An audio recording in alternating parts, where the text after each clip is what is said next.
Antifungal agents are a class of medications used to treat mycoses, or fungal infections. Mycoses can be superficial, meaning they're localized on the skin, or develop into systemic infections in immunodeficient patients. Antifungals work either through fungostatic action, meaning that they inhibit fungal growth, or through fungicidal action, meaning that they kill the fungi. Now, antifungals include the azole family and a novel class of medications, echinocandins. But there are also many other antifungals with similar or different mechanisms that we'll talk about in this video. Alright, most fungal cells have a tough outer cell wall and an inner cell membrane. The cell membrane is mostly made of phospholipids with some sterol or modified steroid molecules mixed in. Humans have cholesterol, while fungi have ergosterol. Both sterol molecules help keep the cell membrane stable at a wide range of temperatures. Now, the precursor to both molecules is lanosterol. The precursor of lanosterol is squalene.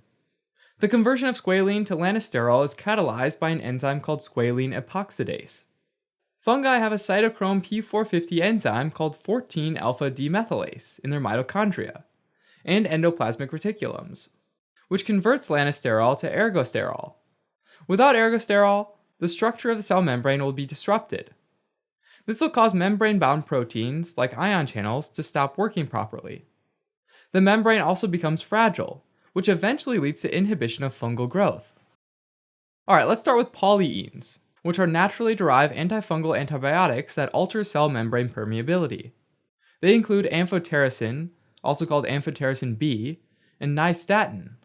Polyenes have both hydrophilic characteristics, meaning that they love water, and lipophilic characteristics, meaning that they love fats. They bind to ergosterol, and the hydrophilic core causes the formation of artificial pores in the cell membrane, thereby creating a leaky membrane. This causes significant changes in ion balance, including the loss of intracellular potassium.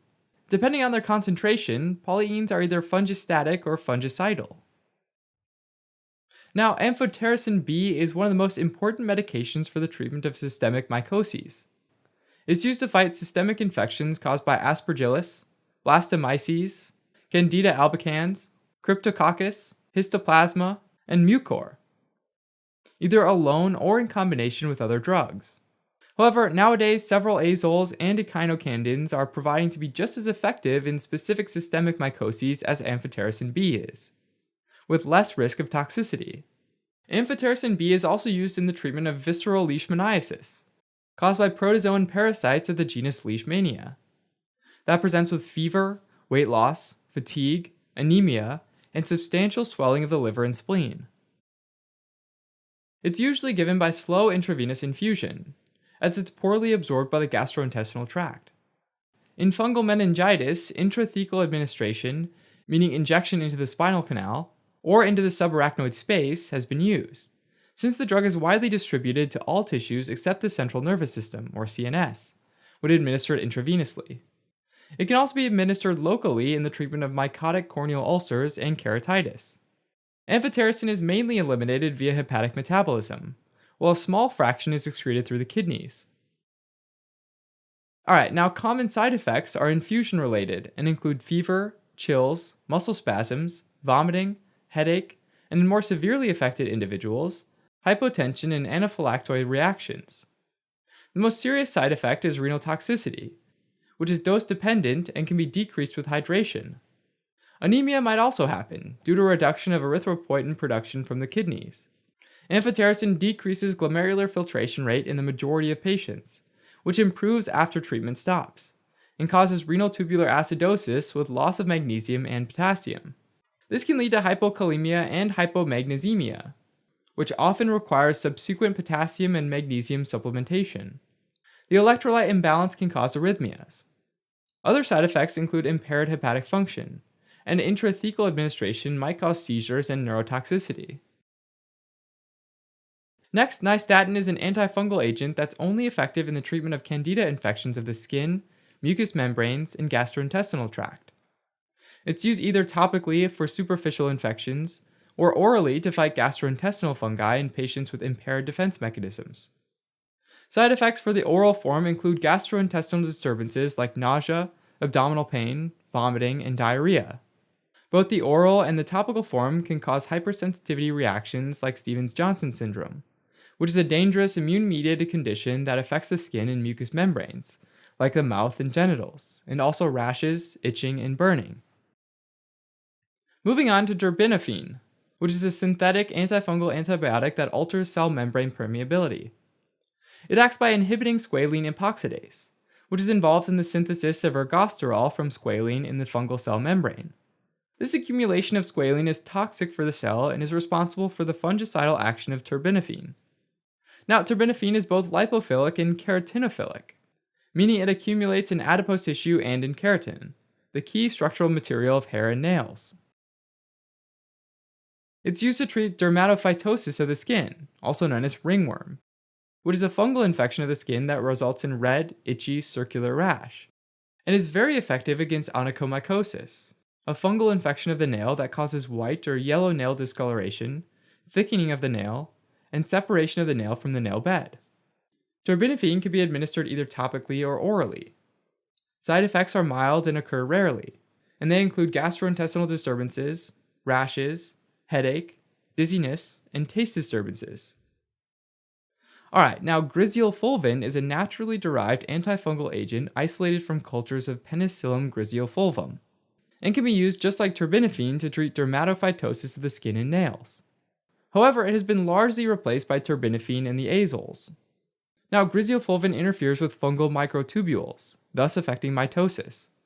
The oral form is the only one available, as griseofulvin is not active topically. Side effects include gastrointestinal disturbances, headache, photosensitivity, as well as allergic reactions presenting with rashes and fever.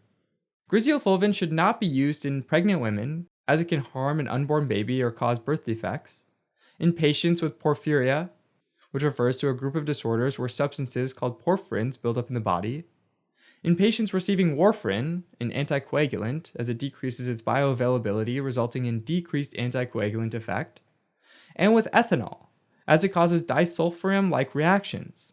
So when the person drinks alcohol while taking griseofulvin, they'll experience severe nausea, vomiting, and headaches.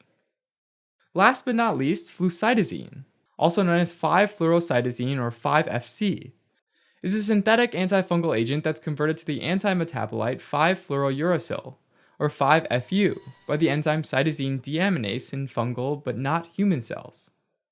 5-fluorouracil fights fungal infections by blocking DNA synthesis. Now, flucytosine is effective against a narrow range of systemic fungal infections. It's used in combination with amphotericin B or triazole for severe systemic infections like candidiasis, cryptococcal meningitis, and chromoblastomycosis caused by molds, a long-term fungal infection of the skin and subcutaneous tissue. Alright, now flucytosine can be given orally, or intravenously since these patients are usually too ill to take medicine by mouth. It's distributed throughout the body, including the central nervous system, or CNS, and it's excreted intact through the kidneys, and therefore the dose must be reduced in patients with impaired renal function. Side effects include gastrointestinal disturbances, reversible myelosuppression, or depression of the bone marrow function leading to decreased platelets or thrombocytopenia, red blood cells or anemia, white blood cells or neutropenia, alopecia or hair loss, and liver dysfunction, which is pretty rare. Now let's make a simple and fun mnemonic that'll help you efficiently memorize these pharmacology facts about the miscellaneous antifungal medications. So monsters are attacking the city of New York. Oh no. First by C, we'll have the drugs that increase permeability of fungal cells.